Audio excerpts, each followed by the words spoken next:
Live visuals coming in straight from BSE in Mumbai. LIC IPO will be listed anytime now on the buses. Just a few moments to go.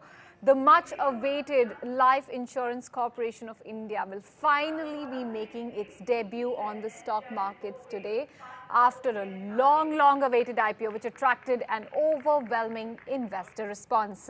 We are here to get you all the live visuals, live insights and market reaction as well.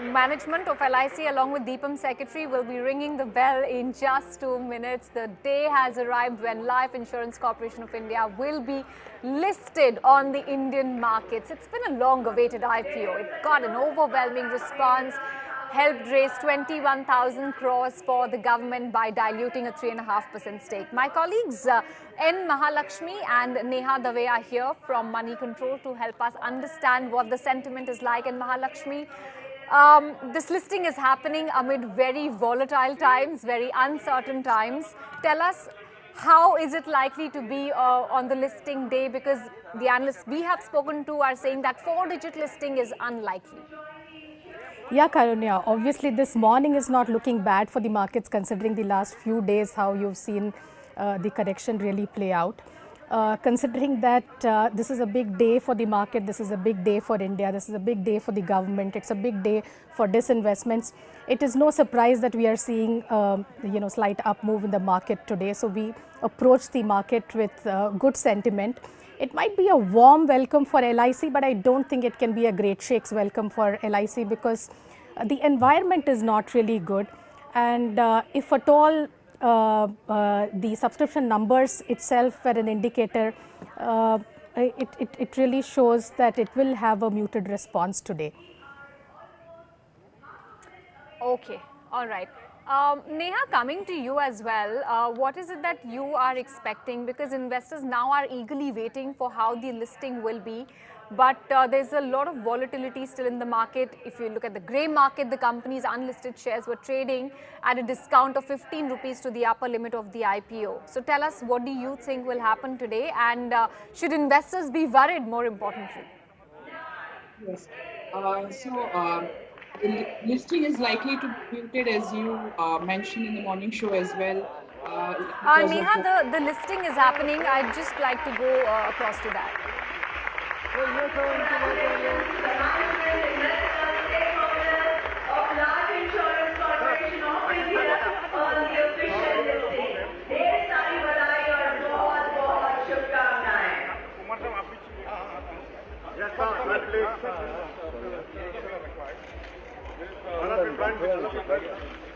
Sir, yeah. Thank you. Next round, please.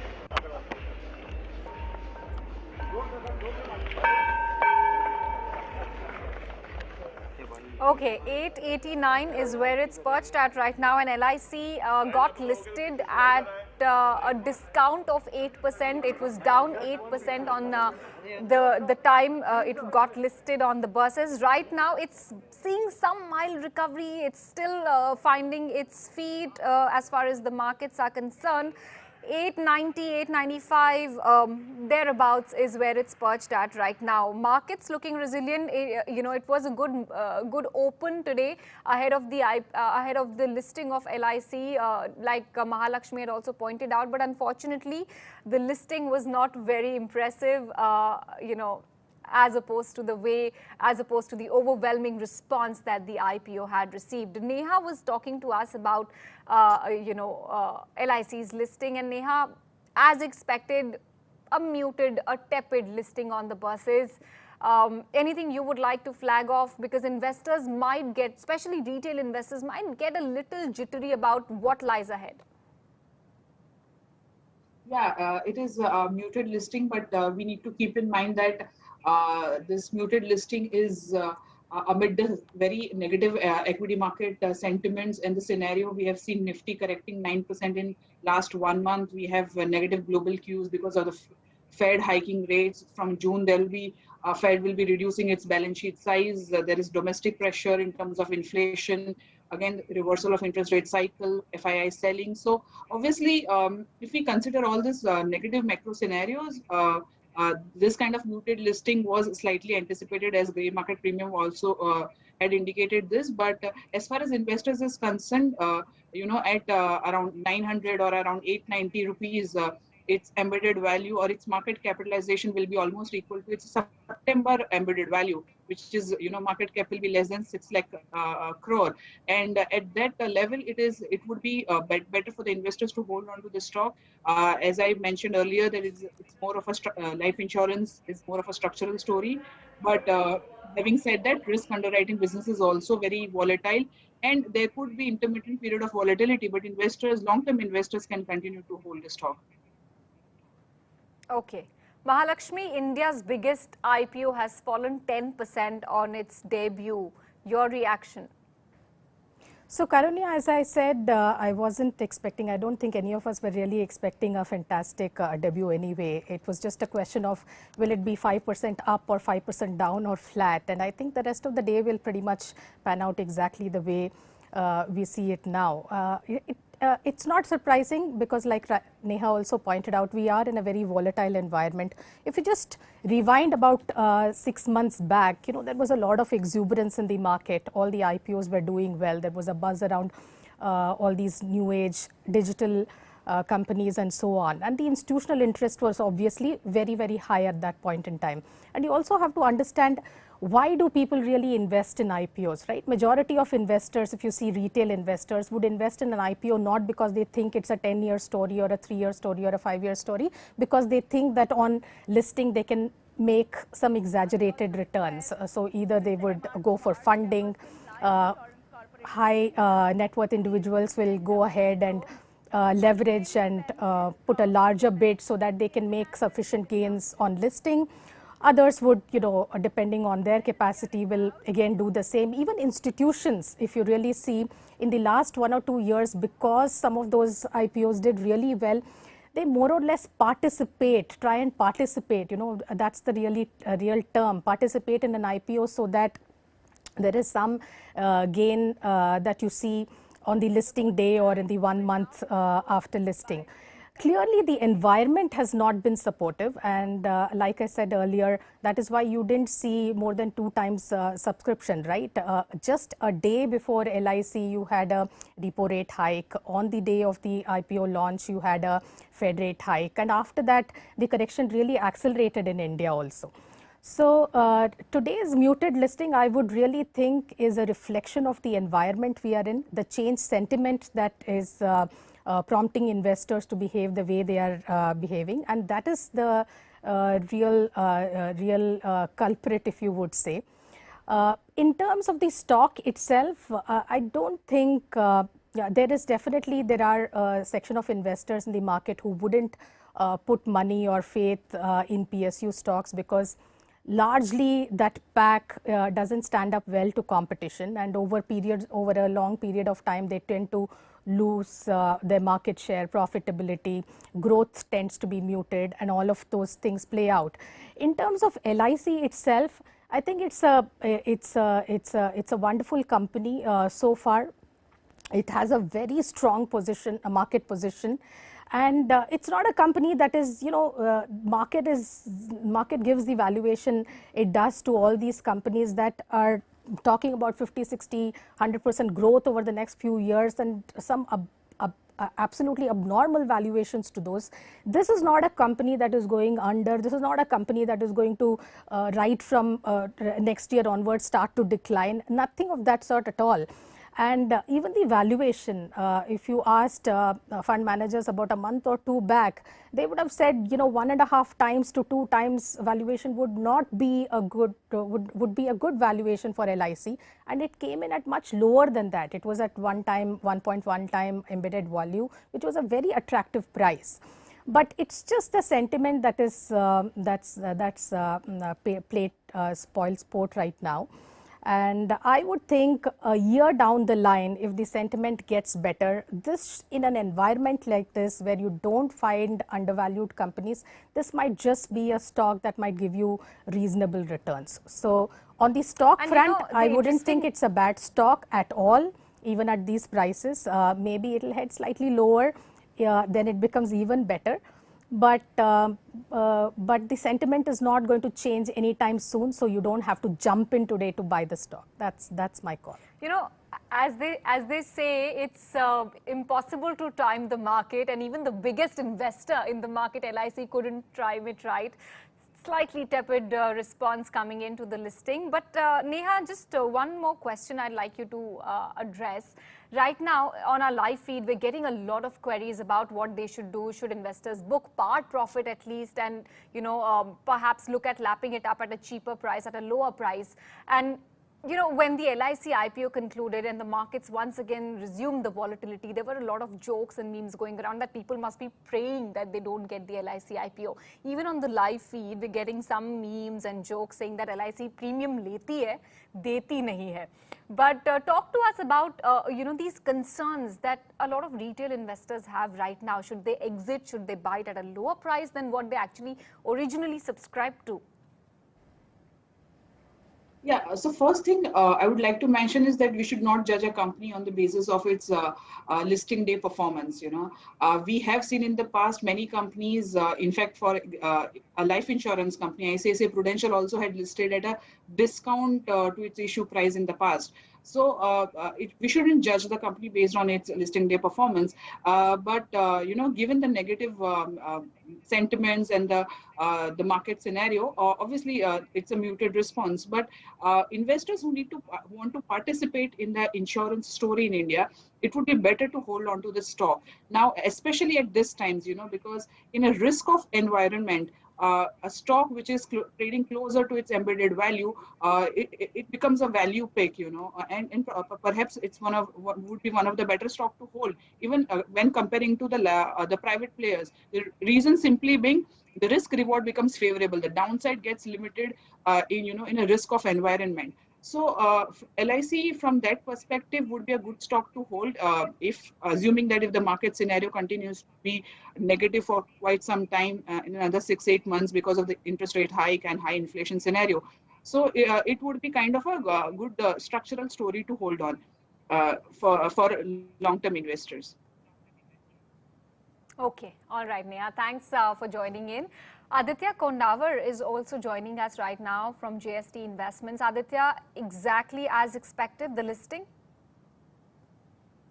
Yeah, I mean, I'm just looking at my screen and I see that LIC is at a 5% discount now.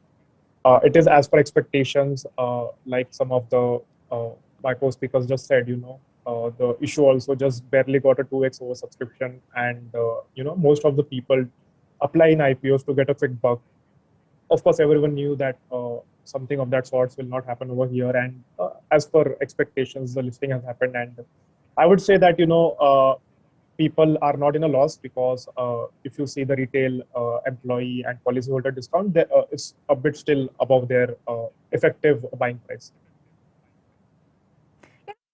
There's an interesting note that was released earlier today by Macquarie saying that there is some concern on the volatility in the embedded value of LIC. Can you expand a bit on that? And do you also think the dynamic EV and the volatility associated with it could be a concern for investors? Karunya, what has happened is that LIC has created two funds. There was only one fund from which even their participating policies profits used to be distributed. Now LIC has created two funds. And that's the reason why embedded value has really jumped from that 45,000 crores to 5.5 lakh crores that we see. A lot of concerns have been arising from that fact. But I say I would state this, that even going forward, the embedded value is slated to increase, because of course the non-par fund will have 100% part, and the par fund allocation for shareholders will increase from 5% existing to 10%. So in the long term, the embedded value is slated to increase slowly and steadily. So I would not call it much of a concern as such. Okay. My colleague Chiranjeevi is also present at BSC. Let's take it across to him. Chiranjeevi, how is the momentum, the mood at BSC? The lackluster listing may have, dampened the street spirits a tad bit, but at the Lal Street, pretty much, how are things looking?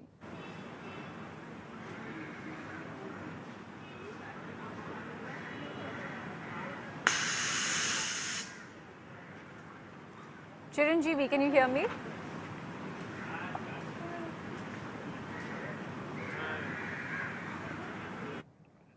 Okay, we'll have to reconnect with that. But back to you, Aditya, once more.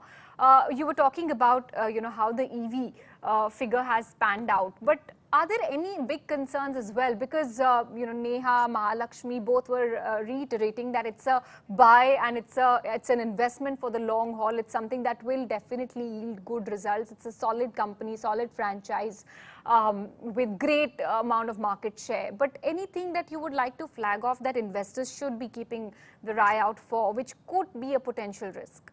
Absolutely, Karunya. So, like Neha and Mahalakshmi said, LIC has an extremely great brand value, and almost the 40 crore policies in force is a testament to that, right? Coming to the concerns, LIC in the past has taken some actions that have been that can be called as detrimental to the interest of the shareholders. I remember there were two IPOs in 2018 which had to be bailed out by LIC. These were Hindustan Aeronautics and Bharat Dynamics. Then they had to really merge IDBI Bank into themselves, and they had to infuse approximately 26,000 crores. LIC is losing market share when I talk about group policies and individual policies. And of course, on the digital front as well, LIC has a lot of work to do, because as of today, majority of their new business premium comes from their sales force, right? So they have approximately 9 to 10 lakh people in their just in the sales force, right? So these are some of the things that investors should keep an eye on. They should listen to the management commentary, listen to how the management is being aggressive to claw back some of that market share that they have lost to private insurers, and then they can take a call or build upon their existing conviction. So, what to do if you're not in it for the long haul, and if there are people who want to look at it for a short to medium time horizon? Should you still continue to hold the stock for the next few months despite the tepid listing? To be honest, I never had a short-term view on LIC. But if you had gotten into LIC just with that mindset of getting a listing premium, I think the market has shown the discount listing. So I mean, there's no point holding on to it if you're only in it for the short term. Yeah. Okay. Let me take it across to Chiranjeevi once more. He's standing right outside BSC. He's attended the listing ceremony as well. Chiranjeevi, can you hear me? Yeah, I can hear you, Karunya. Hi. Okay, so tell us, how is the mood? What is the reception it's getting at BSC, at the Lal Street? We've seen, I mean, there's been a lackluster listing, but how's the mood there in person? What is it that you're picking up? Well, Karunya, I am right in front of the iconic BSC building, and it is a very iconic moment for the Indian capital market. And that is the general, mood if you go inside the hall and if you talk to people. While the listing has been a little muted, but that was probably in line with what market was expecting, given the sort of beating that stocks have taken over the past 6 to 7 days. But if you talk to analysts, if you talk to some of the investors out there inside the hall, the general feeling is that this is a very, very big occasion, a historic occasion for the Indian capital market, and this listing will end up catapulting the Indian market into a new stratosphere. And that is why overall bullishness still remains on LIC. People are still very, very, the outlook is still very, very bullish on LIC. So that is the general feel that I could sum up from talking to people inside the BSC hall. Okay, great, Chiranjeevi. Mahalakshmi, back to you once more. The embedded value that you were talking about, 1.1x at an upper price band, it still is at a significant discount to several other insurance players that are already operating in the listed space, HDFC, ICICI Pru, SBI Life as well. So, looking at the cheap valuations, should that be the only hook right now for investors, or are there any more pluses that you see why people should invest even despite the muted listing? So I'll answer this in two parts. First is the gap between the private sector participants and public sector participants. That is likely to remain, I would think, because if you look at the banking space, you have private sector banks and public sector banks. Public sector banks have never been able to bridge that gap. Even SBI would have a gap when you compare it with ICICI Bank, right? So that gap can narrow a bit, but I don't think it is going away, and it will be unreasonable to expect that it will go away because of the factors I explained earlier, that public sector tends to become sloppy. The managements are not agile, they are not able to withstand competition. So over a period of time, they will lose market share and market position. So in that context, the gap may not be as huge. It might go down over a period of time, but that will not be substantial. It will not go down substantially, I would think. More importantly, there are a few other factors that I think you should really think about. One is investors have been a lot worried about the fact that LIC now is out there in the public space, and every year obviously the government is also committed to bring down its stake and increase the public holding over the next few years. There is no outer limit to it, but obviously this is going to play out. So you don't want to be usually holding a stock where you know that there is some amount of supply that is going to come into the market every year. So that's obviously going to be something that institutions will not be very excited about. The flip side of this is, as the free float keeps on increasing, the chances of LIC getting into the key indices will go up, which means when it gets into the indices, obviously there are institutional imperatives, so institutions will have to commit some money to an index stock. So that will create its own institutional buying interest. So these are some forces and counter forces that will define the sentiment as we go forward. The third thing I would like to say is, government so far has not been very price conscious when it comes to divestments, right? So all the paper float that has happened in the past, when they took the ETF route to divestments, they were really not cognizant of at what price are we selling our holdings. Private sector is very, very conscious of that. You couldn't have thought of a Paytm or a Nykaa or anybody underpricing the issue. If the timing is wrong, many of them just pull out and say, we are not going to go ahead with the float now. We will launch the IPO sometime later. And lots of companies in the past, Fab India, VLCC, so many companies you can think of, they came at the fag end of the bull run, and then when the environment was bad, they just pulled off the issue from the market, right? But government, because of this necessity to take that money, because they have to get that disinvestment proceeds because there is a budget provision out there, they are compelled to go out and sell shares. This is again, not something the market would like. It depresses the sentiment and the stock price unnecessarily. Hope the government takes a cue from that and times the divestments and public issues better going forward, and that will be a huge plus if that happens. Right.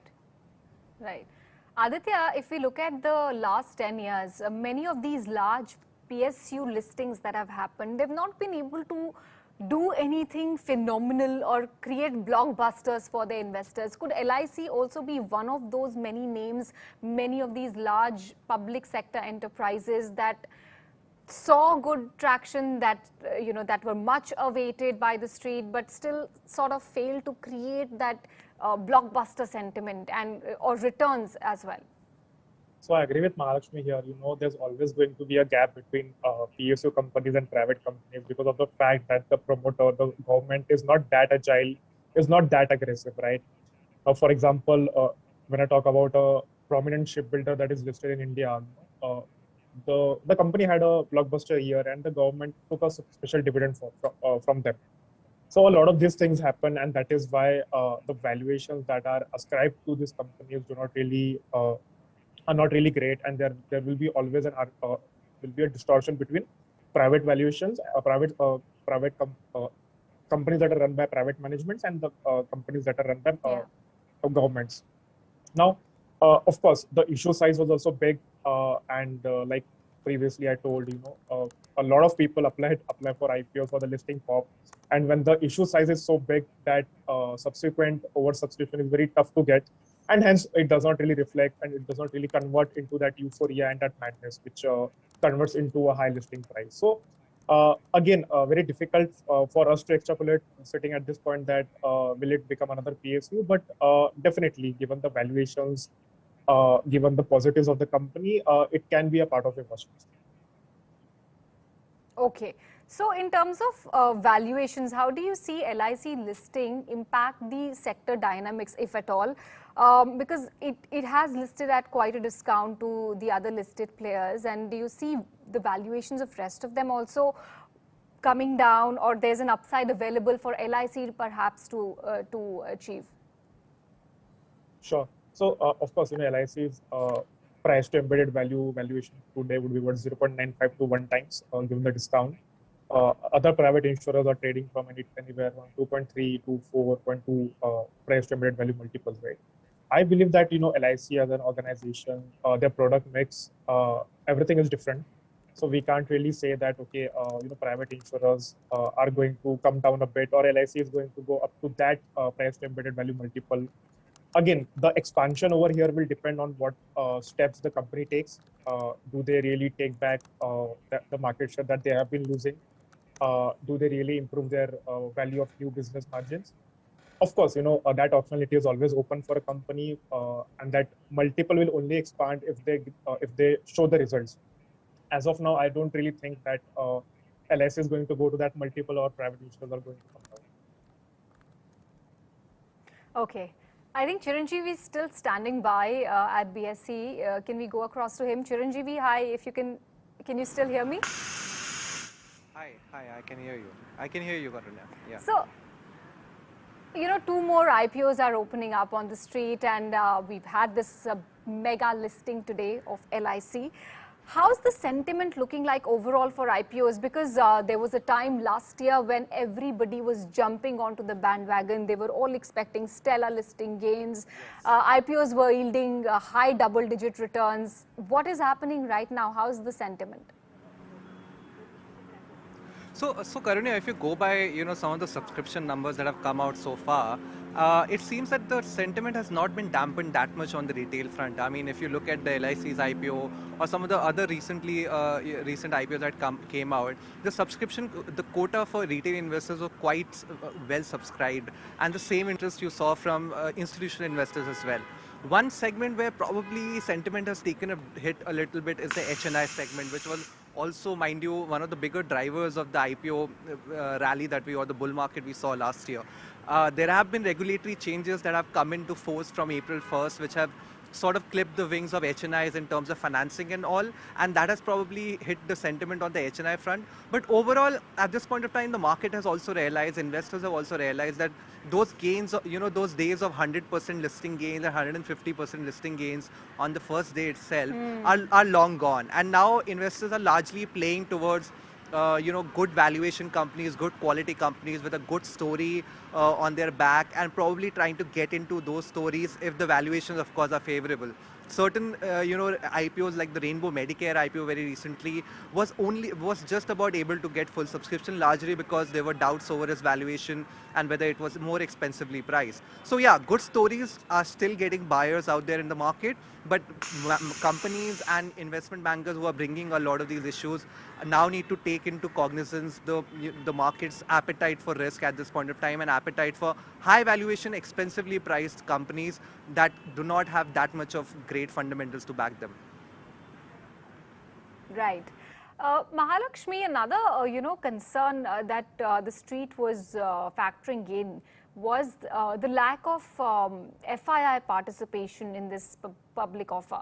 Talk to us about if that could also have possibly played spoilsport today. So yeah, absolutely. I mean, I think when you look at the subscription numbers, right, that itself was very evident that you are not getting huge institutional participation into this issue, and that was a telltale sign that the listing could not have been great. Obviously, if there is no demand, prices won't go up. So, and that is again not going to change anytime soon. I think the time that will really change is when the stock really gets into an index and it becomes compelling. I mean, there is compelling reason for institutions to really look at this issue, because they will hug the index and therefore they will have to commit to an index stock. Otherwise, failing, barring that, I don't think they're going to jump and buy into this stock. Having said that, I would think today in the market, what are the choices you have? Your choice is really either you go into stocks that you think the businesses are not going to suffer too much because of this environment, or particularly the inflationary environment, and wherever there is demand destruction, you want to avoid those pockets, and you want to be in companies which can post stable earnings, right? And you juxtapose that against buying on dips. Suppose there is a sharp correction in some stocks which are really growth oriented, but there is a sharp cut and that makes them compelling buys. You want to pick up, keep your reserves for that. So those are really the two options that you are weighing against. And in this environment, I would really think, whether it is institutions or individual investors, these are not going to be bad bets. But I don't see institutions really hurrying to buy or put money in in LIC. Okay. Aditya, what about other IPOs which will now follow LIC? What is the sentiment like? And, I was asking this to Chiranjeevi as well. He said that retail participation still looks pretty much intact. But anything that you would like to flag off as well? So I think, Tarunya, like I said, IPOs really require a conducive and a euphoric market for them to be very successful, and given that abnormal returns on the listing day, right? What I am increasingly seeing is that the subscription numbers have come down overall. One of the big factors has been the HNI regulatory change, of course, which used to drive majority of the demand in these IPOs. They used to take up NBFC funding and apply for a lot of shares in these IPOs, and then that used to convert into over subscription, and then consequently into a higher listing price. Now, LIC IPO was extremely interesting because it came in the backdrop of the US Fed hiking the rates, and of course the RBI also hiking the rates. And now a few big issues have also opened up, such as delivery, Pradeep phosphates, ethos. I think e-Mudra is going to open up very soon. I believe that these IPOs are also going to be extremely interesting. Even delivery IPO, it barely, I think it was a 2x or 3x over subscription, if I'm not wrong. So the demand has seen a mean reversion. People are going to get more cautious. And with LIC listing, of course, at a discount, I think the IPO going companies are also going to take a backseat. And in the past few weeks, I have read a lot of news by startups saying that they are rethinking their IPO.